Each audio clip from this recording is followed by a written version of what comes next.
Bueno, buenas tardes. Estamos con la profesora Sama Gelali, experta en relaciones internacionales, experta en radicalización islámica, experta en Daesh, en el mal llamado Estado Islámico, mal denominado. Buenas tardes, profesora Gelali. Gracias por compartir su conocimiento con el canal de inteligencia Tendencias 21 y H4DM. Buenas tardes. Buenas tardes, muchas gracias por invitarme también. Estoy encantada. Así que, cuando queramos. La primera pregunta es, en su opinión, ¿cuál es la relación que existe entre la emigración, los refugiados, la radicalización, desde el punto de vista de su experiencia y sus conocimientos? Bueno, a ver, estamos hablando de un conflicto concreto que es el de Siria, que ha llevado a su vez que otras personas de países colindantes también migren. No hay que olvidar, bajo ningún concepto, que la gente está saliendo del país no solo por Daesh, que también, pero es en la menor medida. La mayor parte de la gente está huyendo de un régimen dictatorial desde hace 40 años que rige el país y que ha hecho mucho daño. Entonces ha sido la manera un poco de huir de ese régimen dictatorial que todavía sigue adelante y que es igual de cruel y de terrible que cuando regía el padre del actual presidente Bashar al-Assad. En su opinión, el Daesh no es más que la gota que ha colmado el vaso de otras muchas, de todo lo que es los conflictos que ha habido en Siria y países limítrofes durante hace ya muchos años, ¿no? Estamos ya por casi 6 años de guerra civil o algo así. 5 años. Es que hay que pensar que en estos 5 años la gente ha huido y ha estado saliendo del país. Lo que pasa es que no en masa como ahora, que es cuando más visibilidad tienen, pero llevan 5 años huyendo a Europa o a Turquía y en esos 5 años no era porque estaba el Daesh, que también estaban, pero en menor medida, no se les veía tanto, no eran tan visibles. Entonces la gente de lo que siempre ha estado huyendo es de un régimen dictatorial. Luego existen, es verdad que hay casos, he conocido el caso de un chico, por ejemplo, iraquí, que en su ciudad sí que está, pues está implantado Daesh y él en concreto sí que ha huido de esa realidad. Pero la gran mayoría no es así. La gran mayoría huye de un régimen con el que ya no pueden vivir. No se puede hablar, no se puede tener libertad de expresión. Las torturas de las personas que son activistas o contrarias al régimen son continuas. Incluso siendo familiares solo por el hecho de ser familiares. Es una situación insostenible. En España ha habido una dictadura hace relativamente poco. Más o menos se puede un poco, la gente que la haya vivido, saber lo que se siente y cómo se ha vivido, cómo es. En su opinión, ¿hay un riesgo de radicalización en España fuerte, medio, débil, por la incorporación e integración de, digamos, esta masa supuesta de refugiados que vienen ahora de Siria y Turquía, o no? No, porque la gente está huyendo de allí precisamente para vivir una vida más libre y en democracia. Daesh lo que está haciendo es reclutar. Ellos, todas las personas que salen del país son consideradas también como pecadores porque están dejando la nación o el país del Islam, ¿no? Entonces, el califato, para ellos, como lo llaman. Entonces para ellos es igual de pecado. La imagen, por ejemplo, de aquel niño ahogado en las costas, ¿sí? Ellos le han dado la vuelta y su titular en su revista es: esto es lo que pasa cuando sales del país del Islam. Entonces le han dado completamente la vuelta a la tortilla. Ellos lo que sí que están haciendo es, no las personas que ya han llegado y se están estabilizando, sino a los que están todavía en campamentos. Por ejemplo, me consta que en uno de los campamentos de Europa hay una mezquita y es de Daesh, o sea, a la entrada está la bandera negra. Y desde ahí están intentando reclutar a los jóvenes que han salido a su vez de Siria o de Irak o de los países de alrededor. Los están intentando reclutar para que no vayan a Alemania, no vayan a Reino Unido, no vayan a los países que ellos creen que donde van a estar felices y donde van a estar bien. Podemos que usted tiene buenas relaciones o contactos constantes con con gente que está allí en el terreno, ¿no? Nos enorgullece contar con nosotros con un analista como usted que habla con fuentes de primera mano y no con referencias. Incluso nos consta que hay gente que habla del Daesh o del problema del yihadismo o la radicalización y ni siquiera sabe hablar en inglés o en árabe, ¿no? Bueno, le agradecemos por tanto esa información y cómo nos la puede facilitar. En su opinión, ¿qué es lo que deberíamos o qué tendríamos que haber hecho y qué es lo que deberíamos hacer ahora para enfrentarnos a este proceso no solo migratorio, sino de radicalización, perdóneme la expresión, islámica, ¿no? Bueno, el proceso de radicalización no creo que se deba abordar junto con el tema de la migración. Creo que son dos temas totalmente diferentes y que se deben separar. El tema de la migración, bueno, pues se han cometido ya demasiados errores porque Europa no ha estado preparada y a día de hoy sigue sin estarlo. Es decir, las personas que llegan también nos cuentan que han recibido palizas en Hungría, por ejemplo, o en Bulgaria. Uno de los chicos también fue encarcelado, se le quitaron su pasaporte, su dinero, no se lo devolvieron, estuvo encarcelado 15 días, un chaval de 20 y pocos años. Entonces, creo que son dos temas totalmente diferentes. Estos son víctimas. El tema de la radicalización no creo que sea un problema que vaya vinculado a la migración. Creo que es más un problema que se debe tratar como se ha estado tratando hasta ahora, mediante la inteligencia y mediante la investigación. ¿Por qué? Porque se van a seguir, lo que se está intentando es que la gente vaya para allá. Ellos no quieren infiltrar a nadie para que venga a cometer atentados. Ellos ya tienen medios suficientes para enviar a quien quieran, a donde quieran, y hacer de la manera que quieran los atentados. No tienen ningún problema en ese sentido. Eso es importante en su opinión, entonces, porque claro, nosotros nos cuentan, o hay gente que cuenta, quizá porque tenga réditos de esa historia, ¿no? Contar esa historia, nos cuentan que evidentemente es un proceso de penetración, infiltración constante y permanente y masiva por parte de los yihadistas, en este caso del Daesh, en los inmigrantes. En su opinión eso no tiene fundamento, ¿no? Ninguno. Ya le digo, como hemos estado viendo también de gente que ha estado en campamentos, bueno, hemos tenido unos compañeros que han estado por toda Europa, han venido informándonos de todo lo que está ocurriendo en los campamentos. Son familias totalmente normales, jóvenes que querían salir de sus países. No, ese problema de la infiltración, yo no sé por qué. A ver, está bien siempre ser precavido, pero no creo que sea un problema. No creo que sea un problema porque ellos, de la manera de la que más llamarían la atención, sería infiltrando a gente aquí. Es decir, para ellos es más fácil mandar a alguien que es, por ejemplo, yo que sé, pues una persona de origen europeo que se haya ido a Siria, se haya radicalizado, les es más fácil volver a mandarlo a su país de origen, por ejemplo. Vamos a poner, no sé, un belga, por poner un país, da igual, que se vaya a Siria, se radicalice y luego vuelva otra vez a su país. Es más fácil que hagan eso, porque ya hemos tenido casos, sí, que no que infiltren a gente, a los suyos dentro de los refugiados, porque es que además están haciendo algo que es pecado para ellos. Estoy totalmente de acuerdo con usted. Todos los que se han detectado o han generado atentados siempre ha sido gente con pasaporte, nacionalidades de países europeos que se han radicalizado posteriormente, ¿no? Estoy totalmente de acuerdo con usted. Una cuestión más.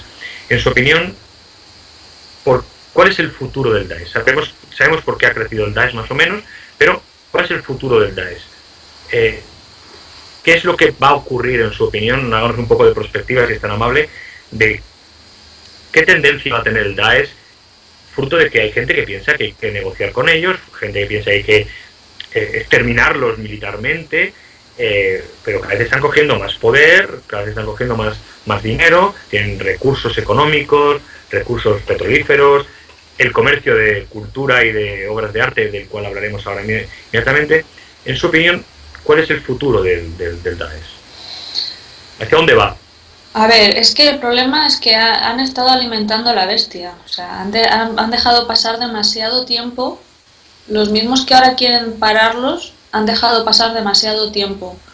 no hay que olvidar también que ellos están vendiendo antigüedades, están vendiendo petróleo y hay alguien que lo compra, con lo cual reciben la financiación.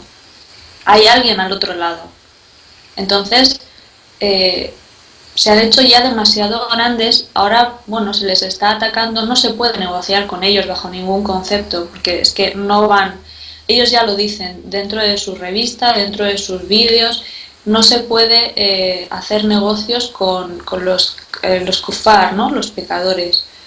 Entonces, ellos no van a hacer negocio, por mucho que digan, por ejemplo, con Foley, ¿no? Que decían que Estados Unidos dejó morir a su ciudadano porque no quisieron negociar. Yo no sé hasta qué punto, quizá por dinero lo habrían hecho, pero no creo que cumplan, no creo que se pueda negociar con ellos. Además, si se negocia con ellos es darles un lugar dentro de la política internacional. Y lo que no se les puede dar es ese lugar, no se les puede legitimar de ninguna de las maneras. Dos cuestiones. Primero, ¿por qué tanta crueldad y tanta publicidad?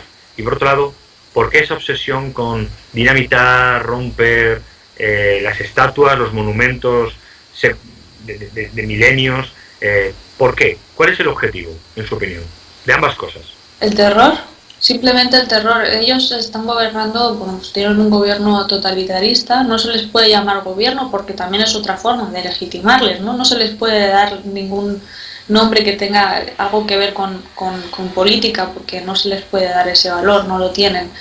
Pero sí que ellos lo que utilizan es el totalitarismo, el miedo. Entonces, si ellos son capaces de destruir, por un lado, cualquier monumento, y matar a personas como les están matando de una manera masiva, es una forma de someter a la población y además mantener a raya al enemigo, como mira, nosotros estamos aquí y tenemos mucho poder.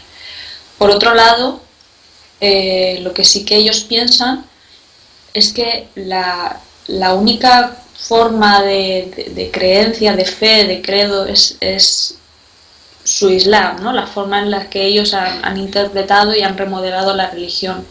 Entonces, el hecho de que haya simbología, el hecho de que haya monumentos, implica que existen otras posibilidades de credo, de históricas, culturales, ideológicas, de cualquier tipo.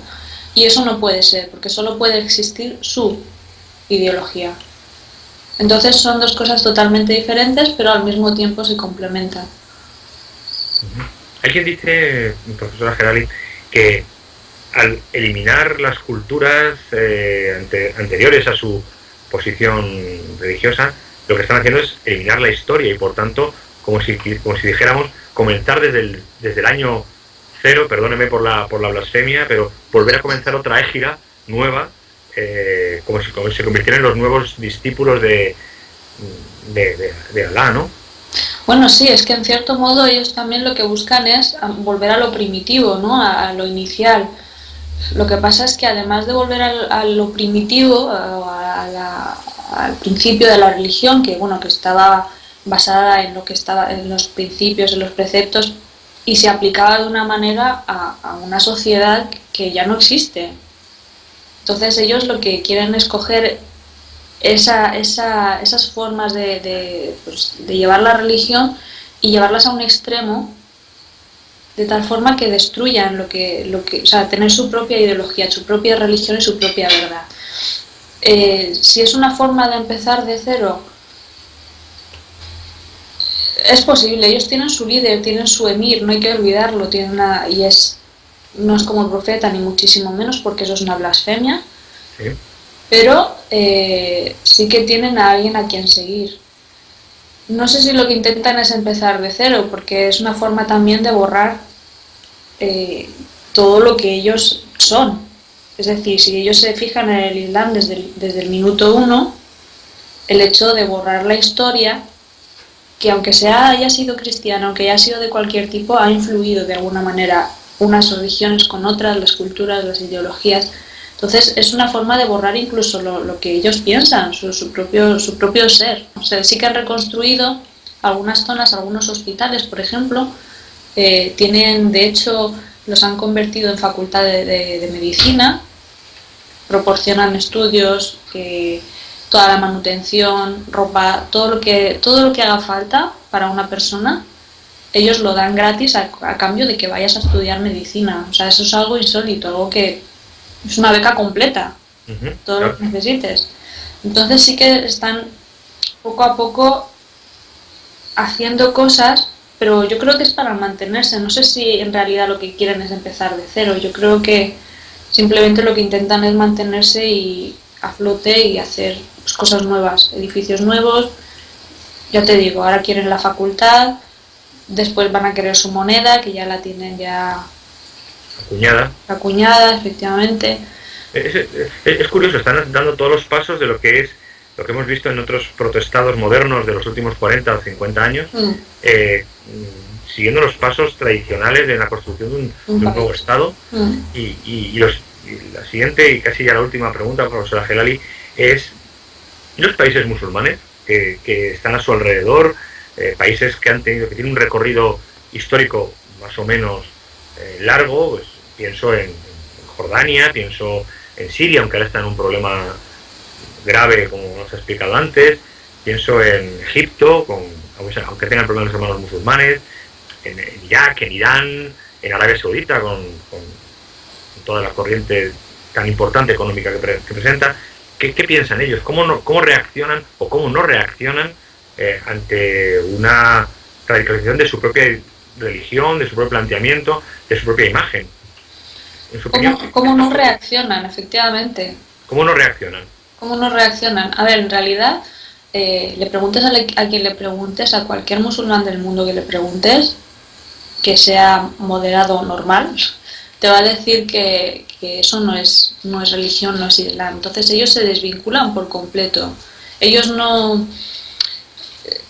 Aunque sea una forma, aunque Daesh lo que intenta es transmitir una forma de religión, pero todo el mundo se desvincula, todos los países. A mí me preocupa más no que puedan pervertir la religión, porque para eso, bueno, y también somos 1.000 millones de musulmanes en el mundo, Daesh solo es una pequeña parte, entonces, quiero decir, socialmente se puede revertir ese tema, pero me preocupa más que vean a los propios musulmanes morir y que no hagan nada. Algunos están aliados con Estados Unidos, con Israel, otros son más partidarios de Irán, bueno, que al final son todos uno, porque ahora mismo hay un bombardeo completo y continuo de un montón de países que se están volviendo uno al final y están luchando contra un mismo enemigo. Un mismo enemigo que a ver, es que se ha desvirtuado el tema. No hay que olvidar que todo esto se ha iniciado por culpa de una dictadura. Una dictadura de un señor al que ahora están dándole el poder y al que ahora los países, bueno, todos esos países aliados están diciendo que es la única solución, la única salida al problema de Siria. Pero por culpa de Daesh. Pero no es así, no hay que olvidar que, por un lado, hay que eliminar a Daesh. No creo que, como hemos dicho antes, no mediante negociaciones, hay que neutralizarlos. Y por otro lado, no hay que olvidar de lo que venimos. No se puede volver a poner en el gobierno a la misma persona contra la que el pueblo ha estado luchando. No tiene ningún sentido, no se gana nada. ¿Cree usted que si no hubiera ocurrido lo de Siria y circunstancias de terrorismo internacional, de Al-Qaeda y otras cuestiones, ¿cree usted realmente que Daesh hubiera logrado tener tanto poder? A ver, si tienen poder es porque se les ha financiado y ha convenido financiarles. Si no hubiera pasado lo de Siria, bueno, pues habrían empezado por Irak. ¿Qué pasa? Que se habrían quedado quizá en Irak y luego ya en países de África. No habrían podido continuar. Hay que pensar y hay que tener en cuenta que Siria es como el hotel de 5 estrellas del Monopoly, ¿sabes? Sí. Que todo el mundo lo quiere, ¿vale? Sí, es verdad, sí. Entonces, quizás se hubieran quedado un poco ya más colgados, no habrían podido tener ese desarrollo que tienen ahora. Si se hubiera convertido en algo parecido a ACMI o a Boko Haram o a las milicias estas que hubo en su época en Filipinas, etcétera, etcétera. Es que, claro, es que al no tener esa conexión geográfica, es decir, si no hubiera estado Siria de por medio, al no tener la conexión geográfica, por ejemplo, entre Irak y norte de África, ¿sí? Quizás se habría complicado un poco más el tema para ellos. Teniendo a Irán por un lado, a Israel por otro lado, en fin, lo tendrían más complicado. Lo que pasa es que a ellos se les ha facilitado, no solo porque están en Siria, sino porque se les ha facilitado armas, porque han conseguido muchísimo dinero pues de saqueos de bancos, por ejemplo, pues de todo lo que han vendido. Entonces, yo creo que ha cumplido un papel esencial el hecho de que Siria esté metida, bueno, ha pasado lo que ha pasado. Para terminar con un halo de esperanza, ¿no? en esta particular forma de ver el Estado Islámico y, bueno, el Daesh. Es que la inercia de hablar de Estado Islámico, a veces ya los medios de comunicación nos han impuesto esa terminología y estamos sin querer legitimando algunas cosas que no deberíamos. Pero bueno, ¿qué esperanza ve usted en esto? ¿Qué es el camino que, en su opinión, profesora Gelali, vamos a tener que tener para ver una luz? Es decir, vemos que ahora parece que Occidente se ha unido, parece que cada vez tienen menos apoyos en los países musulmanes, parece que la gente está totalmente concienciada, aunque no hayan movido un dedo para evitar la masacre de bienes culturales en Palmira. Parece que la gente ahora sí está dispuesta incluso a movilizarse personalmente, ¿no? Para luchar contra Daesh. Sí. ¿Qué esperanza cree usted que tiene? Claro, pero es que no hay que luchar solo contra Daesh, o sea, vuelvo a repetir, hay que luchar contra el enemigo. El enemigo no es solo Daesh, el enemigo también es el régimen. Entonces, ahora se están aliando todos los países para neutralizar a Daesh, que me parece estupendo y maravilloso. Pero hay otro enemigo más. Hay que pensar en el futuro también. Tenemos a Irán, Hezbollah en Líbano. Si se queda el régimen, también es partidario o amigo de Irán también. Quiero decir que hay más allá, o sea, hay mucho más campo que no vemos, que aparte de Daesh. Daesh es importante porque hay que destruirlos, hay que neutralizarlos, pero hay que pensar también en lo que realmente importa, que es en la forma de gobierno en el futuro dentro de un país que ha quedado totalmente destrozado. ¿Qué esperanza hay?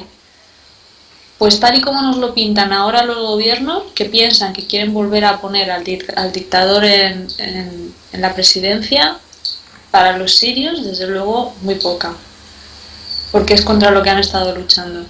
Y volver a lo mismo, con todas las muertes que ha habido, con todas las torturas, con todo lo que hemos visto, lo que hemos visto no, porque realmente en los medios españoles no se ve una mínima parte de lo que está ocurriendo en realidad. Los medios árabes, por ejemplo, sí que te muestran lo que está ocurriendo en la realidad de los hechos. Es verdad que son mucho más violentos, se ve mucha más sangre, pero es que es la realidad, es que es una forma también de concienciar. Mucha gente dice, no hace falta, es violencia gratuita, pero es que si no tampoco te llega en realidad lo que está ocurriendo. Y muy importante lo que has dicho, efectivamente, también los medios con Daesh. Lo digo siempre en todas las conferencias, no me voy a cansar de decirlo, efectivamente, son Daesh, no son ISIS, porque ellos quieren llamarse Estado Islámico, ellos quieren que se les llame así, que se les reconozca como tal. No se les puede reconocer como tal, tenemos que separarnos, desvincularlos de ese término. Y es verdad que Daesh significa lo mismo que ISIS, pero en árabe. Uh-huh. Sin embargo, no se vincula, porque claro, una persona occidental escucha Daesh y no piensa que es un Estado islámico, no. Eso es importante, profesora. Dice, significa lo mismo en árabe que en Daesh, que ISIS, es sí. Lo mismo, pero dice, claro, es que la gente occidental, efectivamente, nosotros, por los motivos que sean, tenemos un desconocimiento cultural, conocimiento ideológico, no solo ya del mundo musulmán en general, sino del propio mundo musulmán en España, las vinculaciones que tenemos un desconocimiento absoluto de una cultura en la que estamos totalmente integrados y totalmente compartidos, y sin embargo seguimos desconociendo la cultura y desconocemos las raíces y desconocemos muchas cosas. ¿Cree usted que hay una incomprensión real de lo que está ocurriendo para la gente que no está, como usted, profesional o personalmente implicada, un desconocimiento de la gente en la calle de lo que está ocurriendo, no solo con el Daesh, no la imagen solo del Daesh, sino la imagen de lo que es la religión, la cultura, la tradición musulmana, y que por eso también a veces tenemos tanto miedo, tanto ignorancia? Sí, eso es muy importante. Bueno, para que nos hagamos una idea. Una cosa que me ha pasado a mí, de gente que, mira, ¿cómo te llamas? Sama. Ah, pues ese nombre es raro. ¿De dónde eres? De Siria. Y quedarse así parados y decirme, ¿eso dónde está? Me ha pasado, y me ha pasado varias veces. Entonces, sí, hay muchísimo desconocimiento y, como ya he dicho, los medios no facilitan tampoco la información, toda la información, por ejemplo, de lo que está pasando en Siria. Y quien va a los medios de comunicación muchas veces ni siquiera habla de, como usted, profesora, de primera mano, hablan de otras cosas, ¿no? Claro, Un tema tremendo, tremendo. Claro, entonces una persona, a no ser que esté particularmente interesada en el tema y se ponga a indagar, no va a entender lo que está pasando o el fondo de la cuestión. Simplemente, pues, bueno, sabe que hay un conflicto, que de repente se les viene un montón de gente encima y que todos son inmigrantes. Y todos musulmanes. Todos musulmanes. Y a ver si van a causar problemas, y a ver si van a... A ver, no hay que olvidar que es muy importante, que es que la gente los que están en Europa, los que han podido salir, son los que tienen dinero. Son clases medias y en ocasiones altas. Son los que han podido salir, son los que pueden pagar las mafias y son los que pueden pagar para poder salir de ahí. No hay que olvidar que se necesita para una parte del viaje una media de $1.500 por persona, por cabeza. Es muchísimo dinero para Siria. Cuando a lo mejor el sueldo medio pues es de 400 euros. O sea, es que es muchísimo dinero. Entonces, no hay que olvidar que la gente que está saliendo no es gente conflictiva, no es gente que no tenga estudios, que sea de la calle. No, es gente preparada, son universitarios, son padres de familia, son trabajadores. Entonces, es muy importante que la gente, a lo mejor, si lo ven de esa manera, ya no tienen tanto miedo. Muy bien, profesora Gelali, no la queremos entretener más. Muchísimas gracias por haber compartido sus experiencias, su conocimiento y aclararnos algunas cosas respecto a lo que se han oído en medios de comunicación o en otros supuestos expertos. Usted y yo creo que consideramos desde H4 y desde Tendencias 21 del canal de Inteligencia y Seguridad, usted es una verdadera experta de primera mano en este campo y no otras personas que suelen hablar en medios de comunicación. Le agradecemos de nuevo su participación. Le invitamos a participar de manera constante cuando usted pueda en nuestros vídeos. Esperemos tenerla en nuestro plató cuando sus horarios y sus competencias profesionales se lo permitan.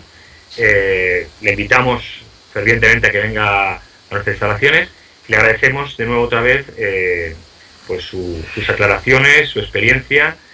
Y muchas gracias, profesora Gelali. Gracias a vosotros y bueno, solo espero que llegue a alguien y que, no sé, que haga un clic en alguna persona lo que se explica. Haremos lo posible desde nuestro canal de Inteligencia y Seguridad. Muchas gracias. Muchísimas gracias, profesora Gelali.